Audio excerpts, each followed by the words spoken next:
ये जी water recharge के लिए हमने एक टैंकी नुमा या फिर आप कुआं कह लें, ये सिस्टम बना रहे हैं। इसमें ये जो है नाली का पानी है, चूँकि फार्म पे हमारा ये होता है, इस पानी में थोड़ी सी हार्डनेस है। तो जब हम मोटर ऑन करते हैं तो मोटर को कम से कम फिर आधा घंटा हम फजूल में चलाते हैं। तो उसके लिए हमने पहले यहाँ पे ये घास फूस लगाई थी, लेकिन फिर भी काफ़ी पानी एवापोरेट होता है।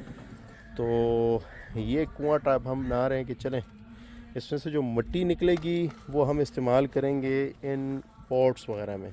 ठीक है जी, ये नहीं कि ये गमलों में।